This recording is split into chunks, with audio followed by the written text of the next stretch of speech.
Hello friends, जैसा कि आप लोग जानते हैं कि पिछले हफ्ते मैंने एक शेयर्स की चर्चा अपने डेली एनालिसिस वीडियो के अंदर की थी और उस शेयर्स का नाम मैंने हालांकि जिक्र नहीं किया था। अब देखिएगा, आज से मैं कुछ वीडियो आपके साथ इस फोरम के ऊपर शेयर करूंगा और उनका शीर्षक होगा जागो इन्वेस्टर्स जागो। यानी कि इन्वेस्टर्स के लिए एक तरीके से एजुकेशनल वीडियोस मैं आपके साथ शेयर करूंगा, जिसमें कंपनी स्पेसिफिकली हम चर्चा करेंगे कि भाई वो कंपनियां सच में बहुत दमदार है, वैल्यूड है, या सच में उनमें कुछ ऐसी चीज़ें सोशल मीडिया पे चल रही हैं, न्यूज़ चैनल्स पे चल रही हैं कि इन्वेस्टर्स को कहीं ट्रैप करने की कोशिश तो नहीं की जाती है। क्योंकि देखिए, आजकल का जो युग है, और हम ये कह सकते हैं कि इंटरनेट क्रांति या जो सोशल मीडिया क्रांति है, उसमें बहुत सारी चीज़ें जो है सर्कुलेट होती हैं और उन सर्कुलेशन के अंदर कहीं ना कहीं बेचारा रिटेल इन्वेस्टर्स जिसके पास पर्याप्त मात्रा में इंफॉर्मेशन नहीं होती है, वो ट्रैप हो जाता है। तो इस कड़ी के अंदर हम जो है कुछ स्टॉक स्पेसिफिकली चर्चा करेंगे और कुछ ऐसे पहलू पर हम चर्चा करेंगे, ध्यान आकर्षित करना चाहेंगे इन्वेस्टर्स का कि भाई आप अपना पैसा डाल रहे हैं तो आपको ये सारी चीज़ें पता हो। कोई भी बाय या सेल रिकमेंडेशन नहीं है, केवल और केवल जो है अवेयरनेस वीडियो मैं आपको कह सकते हो, या आप एक एजुकेशनल वीडियो आप कह सकते हैं। तो मैं केवल और केवल चर्चा करूंगा, ज़्यादा लंबी चर्चा नहीं करूंगा। पैसा आपका है, समझदारी आपको दिखानी है। अदरवाइज देखिएगा, मैं तो ये मानता हूँ कि शेयर्स बाजार में ना पैसा लुटाने के लिए लोग ज़्यादा आते हैं, बनाने के लिए लोग कम आते हैं। और उसमें देखिएगा, मैं ये नहीं कहूँगा कि सारा कसूर सोशल मीडिया का है। इन्वेस्टर का भी पर्सनल लेवल पर ये दायित्व बनता है कि जहाँ कहीं वो निवेश करे उसमें देखभाल करे, अपनी समझदारी लगाए। और देखिएगा, समझदारी करने के बाद भी जो है नुकसान होने की संभावना रहती है। जब वो बाजार से फल खरीद के लाते हैं, सब्जियां खरीद के लाते हैं, मोल भाव करते हैं, अच्छे से मोल भाव करते हैं, सही कीमत पर बढ़िया चीज़ जो है साफ सुथरी चीज़ खरीद के लाने की चेष्टा करते हैं। ऐसी चीज़ लाते हैं जो आपके लिए उपयोगी होती है। कभी कभी ऐसा भी होता है कि जो फ्रूट्स आप खरीद के ला रहे हैं, जो आप देखभाल करके लाए, अच्छी बार्गेन करके लाए हैं, वो अंदर से ख़राब निकल जाते हैं, या घर आके देखते हैं तो वो बाहर से ही आपको नज़र आ जाते हैं कि भाई ख़राब है। तो इसी तरीके से इन्वेस्टमेंट के अंदर भी आप कितना भी जो है ध्यान रखेंगे, फिर भी कुछ फल या सब्जियां खराब होने की संभावना रहेंगी। मैं इस बात से इनकार नहीं करूंगा। लेकिन कुछ फल या सब्जियां आपको सीधा जब आप दुकान पे खरीदने जा रहे हैं, वहाँ पे आपको नज़र आ रही है, फिर भी आप कह रहे हो नहीं जी मुझे तो यही लेनी है क्योंकि मेरे दोस्तों ने कहा कि भाई यही बढ़िया है, क्योंकि मुझे सोशल मीडिया पे कहा गया है यही लेनी है और इसी में दम है। तो भाई पैसा आपका है। जब आप सब्जियां, फल या घर का फुटकर सामान खरीदने के लिए जाते हैं, तब इतनी सावधानी बरतते हैं, तो भाई आप अपने शेयर खरीदते वक्त क्यों नहीं करते ये सावधानी। तो मुझे जो है इस बात की जो है खुशी भी है कि भाई बेशक से कुछ लोगों के नेगेटिव कमेंट्स भी आएंगे कि सर आप ये कैसे कह सकते हैं कि जी ये कंपनी ख़राब है या अच्छी। मैं खाली ख़राब या अच्छी किसी कंपनी को नहीं बोलने वाला, मैं खाली वैल्यूएशंस की बात आपके साथ करूँगा।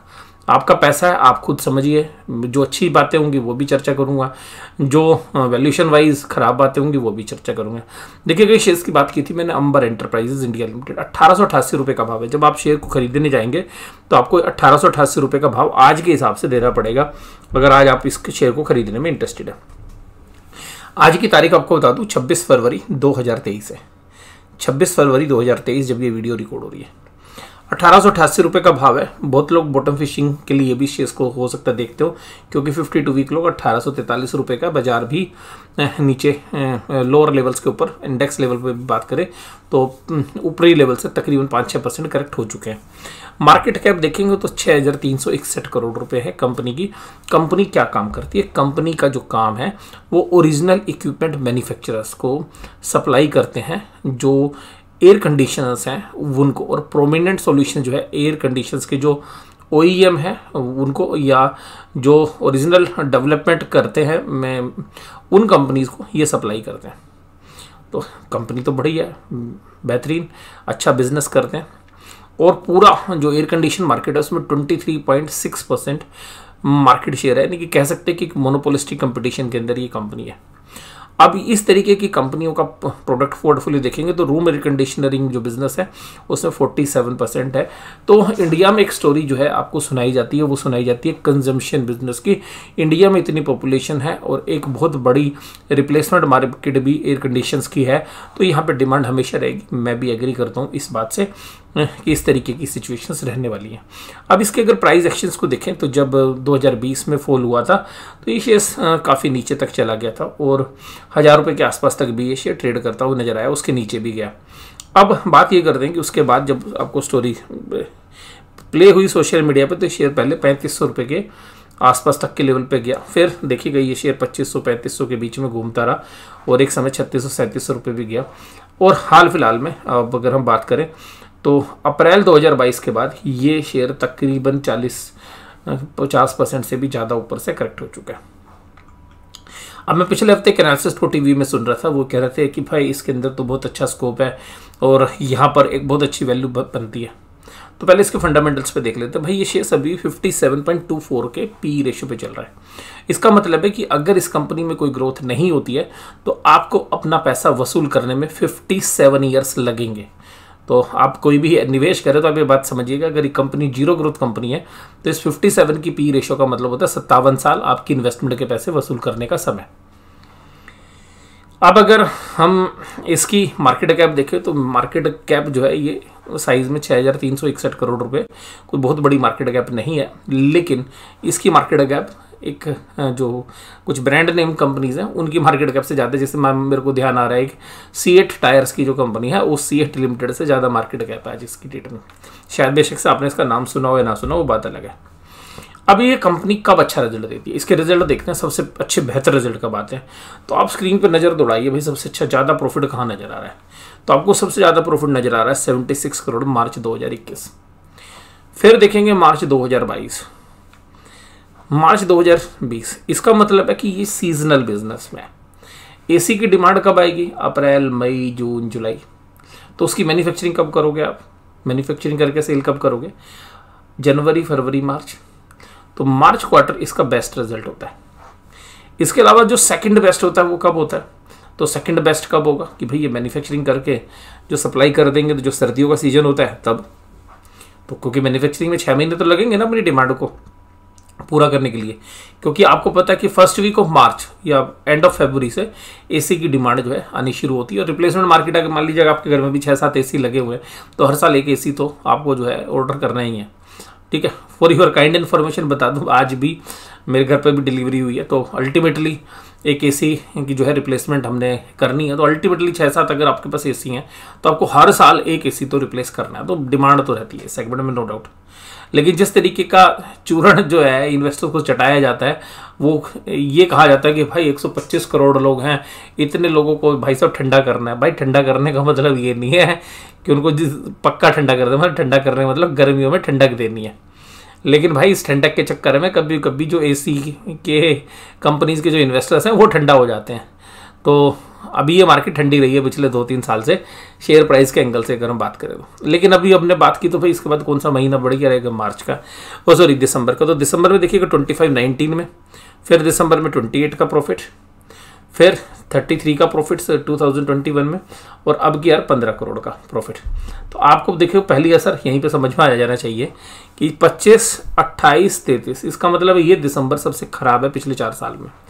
यानी कि कंजम्पशन लेवल पर डिमांड नहीं है, यानी कि कंजम्पशन नहीं है। अब जो सबसे बेस्ट मंथ आना है वो आना है मार्च का।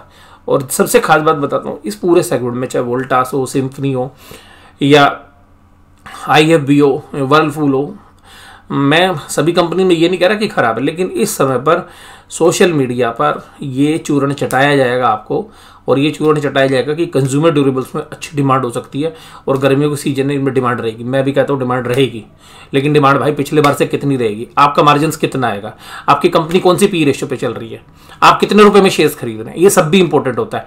ये नहीं जी एसी बिकेगा, एसी बिकेगा। बहुत सारे इन्वेस्टर्स होते हैं ना, कभी ऐड देख लेते हैं, किसी कंपनी का शेयर खरीद रखा, उसकी ऐड लगी हुई है, कहीं पर बड़ी होर्डिंग लगी होती है, और इस कंपनी की तो बड़ी होर्डिंग लगी है, इसकी तो टीवी में ऐड आ रही है, और यार इस कंपनी का तो शेयर मुझे लेना है। भाई इससे कुछ नहीं होता है, ये सब फालतू की बकवास है। ठीक है जी, और यही चीज़ सब माहौल बनाने के लिए जो है तैयार की जाती हैं।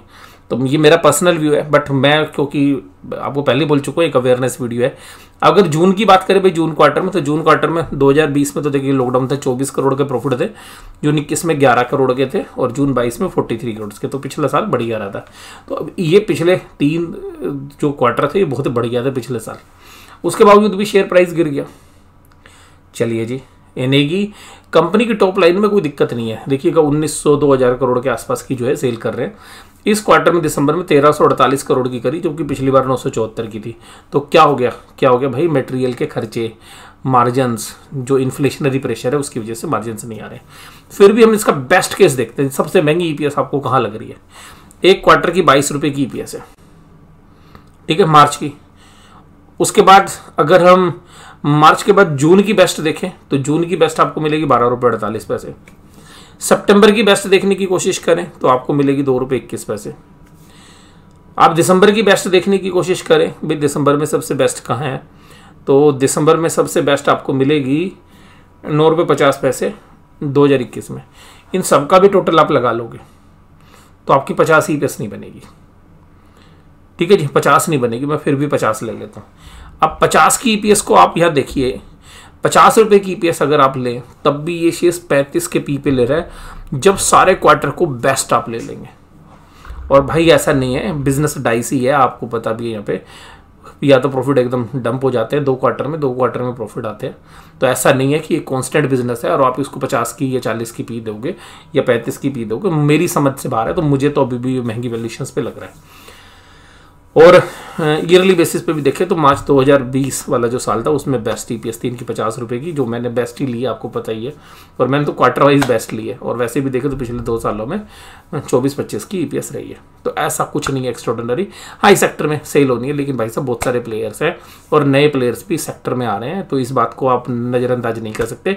इसके अलावा जो मटेरियल के जो प्राइस है वो इन्फ्लेट होते हैं। और सीधी सी बात यह है कि इकोनॉमी के अंदर कितनी ऐसी नेक्स्ट जनरेशन है जो अपने आप को अपग्रेड कर पा रही है। तो जो जितनी अपग्रेड कर पा रही है उतने ही आपको एसी की डिमांड भी बढ़ती हुई नजर आनी चाहिए। तो मुझे नहीं लगता कि 6% से ज़्यादा की growth year on year basis में इस सेगमेंट में रहने वाली है। हालांकि बहुत सारे एनालिसिस्ट आपको कंजम्पशन स्टोरी सुना के आपको कंजम्पशन स्टॉक्स में फंसा चुके हैं और बहुत बुरी तरीके से रिटेलर्स फंसे हुए हैं।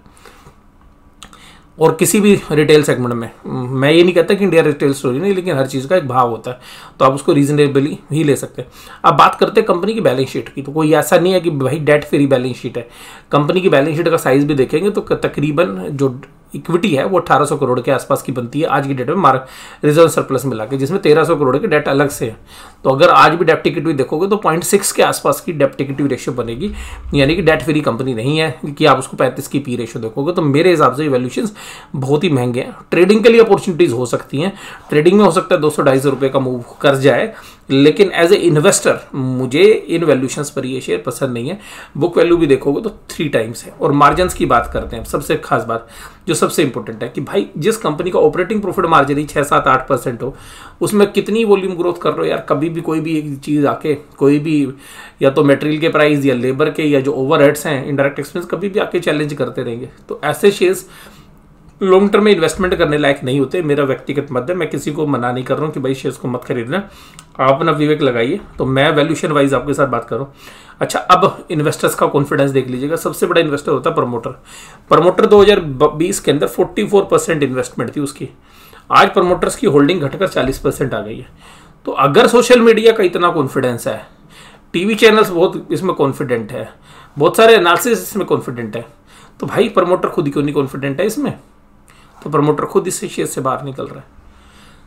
तो ये आपको समझना है। लेकिन बहुत सारे लोगों के लिए खुशी की बात ये होती है कि एफआईआईज ने 12% से बढ़ा के 27% होती है। भाई ये कोई गोल्डन रूल नहीं है। एफआईआईज भी लॉस करते हैं, एफआईआईज भी मार खाते हैं। ऐसा नहीं है कि एफआईआईज लॉस नहीं करते। तो वैल्यूएशन वाइज मुझे ऐसा नहीं लगता कि इन्वेस्टर्स के लिए बहुत कुछ बचा है। सब चीज़ फुली प्राइस्ड इन है, या थोड़ा बहुत आपको ओवर वैल्यूड ही ये शेयर मिलेगा। जो लोग ये कहते हैं कि जो लॉन्ग टर्म में पैसा बनेगा, लेकिन लॉन्ग टर्म में पैसा तब बनता है जब शेयर्स को सही भाव पे लिया जाए। बेशक से 52 वीक लो पे है, बट मेरा कॉन्फिडेंस अभी भी जो है ये है कि भाई ये शेयर्स अभी भी मेरे हिसाब से मुझे काफ़ी महंगा लग रहा है। क्योंकि मैंने आपके साथ चर्चा की थी कि जब मैं वीडियोस देख करना मैं आपके साथ शेयर करता हूँ और जब मैं एनालिसिस करता हूँ तो मुझे ज़्यादातर कंपनीज महंगी नज़र आती है। तो इस शेयर्स पे मैंने पिछले हफ्ते चर्चा की थी, तो ये वीडियो मैंने आपके साथ शेयर की है। इस सीरीज़ के अंदर जागो इन्वेस्टर्स जागो, ये पहली सीरीज़ में आपको अंबर एंटरप्राइजेज का शेयर कैसा लगा, इसका एनालिसिस आप मेरे को बताइएगा। और ऊपरी प्राइस से बहुत लोग कलेक्ट करते हैं कि भाई डेटा कलेक्ट करते रहते हैं, भाई 4000 से अब देखो 1843 आ गया, अब तो चलेगा। टेक्निकली बाउंस बैक पॉसिबल है, बट जो लॉन्ग टर्म के निवेशक है मुझे नहीं लगता, या इवन मीडियम टर्म के भी जो निवेशक है मुझे नहीं लगता कि भाई ये शेयर्स पोर्टफोलियो में रखने लायक है।